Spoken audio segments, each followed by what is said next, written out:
Alright. Now, on the good side naman, ito yung mga blessings guys, no? Kasi nakita natin, di ba kanina sabi ko sa inyo, may mga blessings na may mga abundance na sa buhay nyo, pero may mga block lang kayo, mga kapiksi. So, kapag na-revise nyo yung mga balakid na yun, nawala yung mga balakid na yun guys, mamamanifest nyo itong mga more blessings and more recovery sa buhay nyo. Ito yung manifestation ng blessings, mga kapiksi. Okay?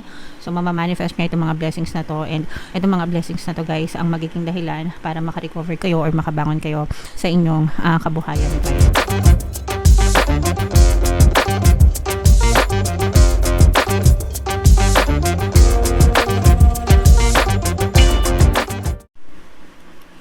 Hello guys, hello Aries, welcome back to Pinay Pixie Tarot. Ang pamagat ng episode natin for tonight is second half kapalaran para ngayon July 16 to 31 para sa Aries, Sun, Moon, Rising, Sign, and Venus. Unahin natin itong deck na to mga kapiksi. Tingnan natin yung mga mensahe sa inyo or yung mga paparating sa inyo guys ngayong second half ng July.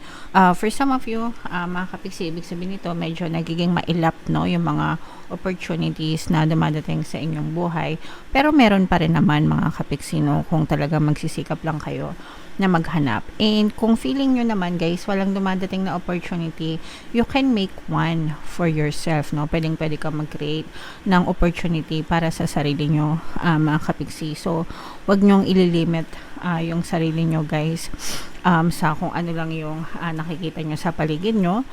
You can think out of the box, ika nga, mga kapiksi, para mag-create kayo ng mga opportunities para sa sarili nyo. Okay? Alright.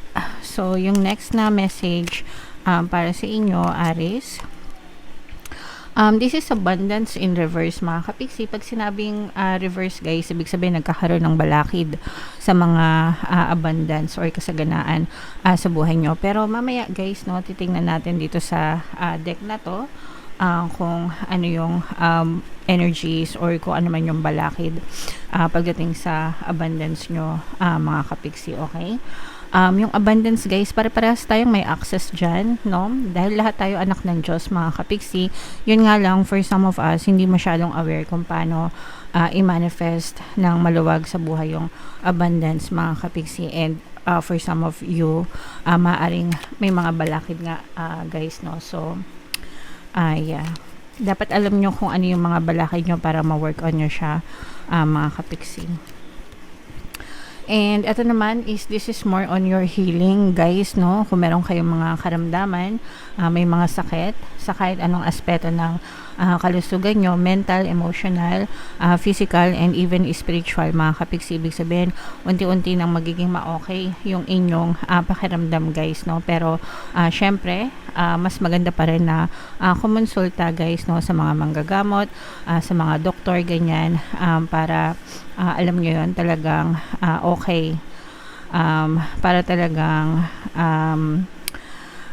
sigurado kung ano yung status ng kalusugan nyo, mga kapiksi, kasi mga doktor at mga manggagamot yung may tamang kaalaman and nakakaalam ng mga lunas. Okay? Alright. So, yeah. Comment down below guys if feeling nyo naka-resonate kayo dyan. Hanapin natin yung energy ng Aries dito guys. Habang sinashuffle ko to, panoorin nyo muna yung video natin regarding sa ating paano mag-manifest ng abundance video course. Kapiksi, sawa ka na ba sa mga struggles at hirap sa buhay mo? Masipag ka ba at masikap sa buhay ngunit hindi ka pa rin umaasenso? Ilang beses ka na bang nag-attempt mag-negosyo at mag-invest pero palagi ka pa rin nalulugi? Sa pagkakataon na ito ay maaaring may subconscious beliefs ka na nagiging balakid sa iyong pag-unlad at pagyaman. Introducing, paano mag-manifest ng abundance video course. Dito ay matututunan mong ma-overcome ang mga balakid mo para tuluyan ka ng umunlad, umasenso, sumagana, maging matagumpay, successful at maswerte sa iyong kabuhayan, pera, trabaho, negosyo, salapi at kaperahan ng bonggang-bongga. Dali, mag-send na ng email sa pinoypixie@gmail.com at simulan na ang iyong pagyaman ngayon. Alright, so sa lahat ng gusto mag-avail ng course guys, naka-flash sa screen nyo. Una, meron tayong paano mag-manifest ng abundance video course. Meron din tayong paano mawala ang third party at magkaroon ng harmonious na relationship. And meron din tayong paano pabalikin si ex, revise breakup. So sa mga interesado guys, mag-send lang kayo ng email sa pinoypixie@gmail.com. So, Aries guys, kayo ay represent ng King of Wands no, sa ating spread mga kapiksi. Ilatag natin yung spread nyo guys. And habang nilalatag ko to guys sa mga gustong matutong mag-manifest, pwede kayong mag-join sa ating exclusive membership program dito sa ating channel mga kapiksi. Kapag member na kayo doon, magkakaroon kayo ng access sa mga exclusive videos natin regarding manifestation using the power of your subconscious mind guys and law of attraction mga kapiksi. So, Aries guys, this is both positive and negative energy. Medyo maraming negative energy guys, pero yung positive energy nyo is super ganda naman. So, unang-una guys, ito yung babala, mag-ingat kayo sa mga manloloko. This is a very deceptive energy mga kapiksi. More than any cards sa tarot deck, ito yata yung pinakaayaw ko talaga.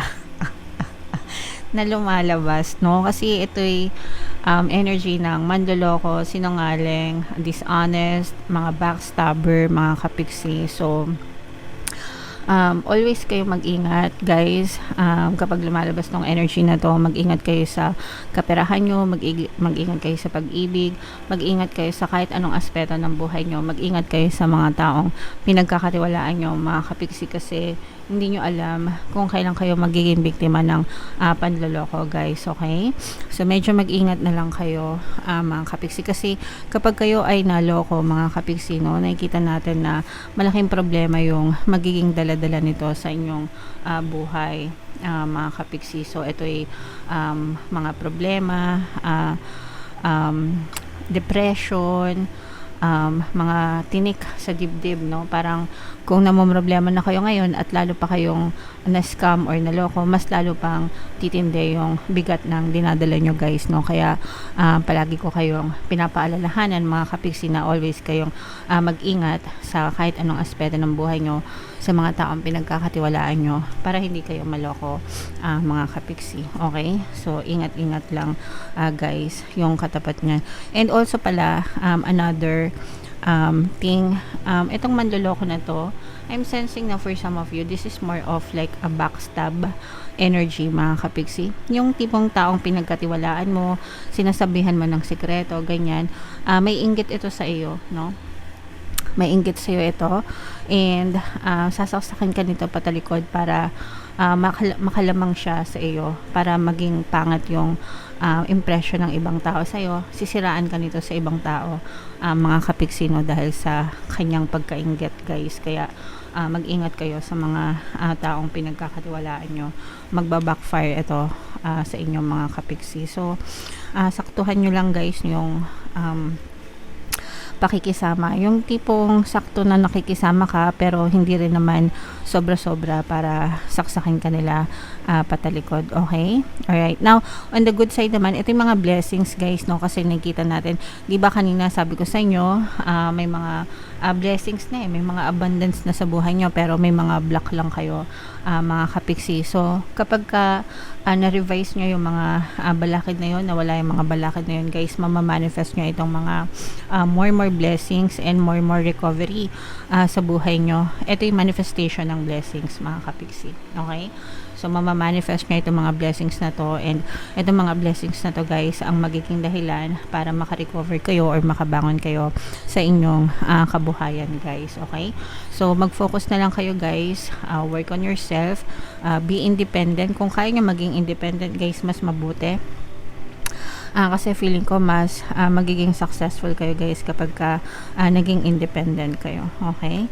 Alright, and meron ding mga bagong kontrata, no? Mga bagong kontrata, agreement, mga projects na pwede nyong simulan, especially kung mga project based or commission based guys yung inyong pinagkakakitaan. So maaaring may mga bagong projects, mga bagong kliyente na dumating sa inyo mga kapiksi, and magdadagdag ito sa inyong blessings sa buhay guys, okay? Alright, so comment down below guys if feeling nyo nakaka-resonate kayo dyan. So what else guys, tingnan pa natin. So, meron dito guys na water element, Cancer, Pisces, Scorpio. Parang marami guys na nanghihiram ng pera sa inyo or nangungutang mga kapiksi. Lapitin kayo ng mga tao, no, na mahilig mangutang or nanghihiram, ganyan, mga panggastos nila. Okay lang naman na tumulong guys, pero wag nyong masyadong sobrahan. Kasi kayo yung mawawalan kapag labis-labis yung pagpapahiram nyo mga kapiksi, to the point na parang maaari kayong magkaroon ng losses, no? Ibig sabihin, maaring hindi bumalik sa inyo yung mga utang na hinihiram sa inyo mga kapiksi. So, maging mapanuri din kayo guys dun sa mga tao na pinapautang nyo, kasi sabi ko nga guys, maaaring magkaroon pa kayo ng losses dyan, okay? So, okay lang naman na tumulong mga kapiksi. Basta, suriin nyo lang din yung mga tao na tinutulungan nyo guys, okay? Alright. So, ito guys, i-mind nyo na itong mga blessings na to, itong mga manifestation ng blessings, itong mga bagong proyekto, itong mga recovery yan. I-mind nyo na guys sa comment section if naka-resonate kayo. Bubunot lang tayo ng isa pang card para sa inyong additional na mensahe, Aries. Friend, wow. Ito'y loyalty mga kapiksi, no? Today, I will love without condition. My energy and enthusiasm are an inspiration. I choose to be happy. I am a protector and a friend. Okay lang guys na maging totoong kaibigan tayo, maging loyal tayo sa ibang tao.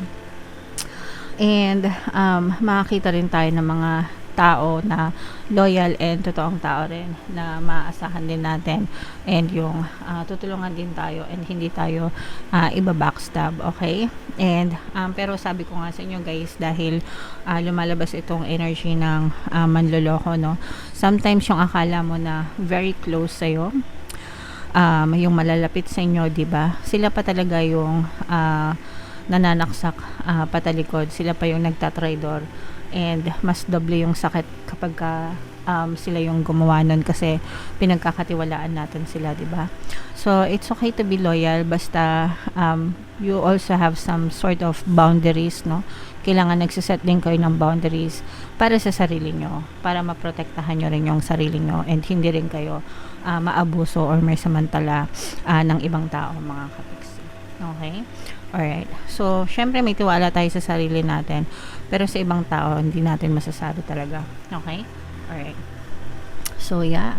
Comment down below, Aries, if feeling nyo naka-resonate kayo dyan. And for more tarot readings, again guys, yung mga gaganda dito, i-mind nyo na guys sa comment section. And for more tarot readings, ito yung playlist nyo. Ito naman, excuse me, ating Success Stars Dog, paala mag-manifest ng abundance video course. Thank you for liking, sharing, and subscribing guys.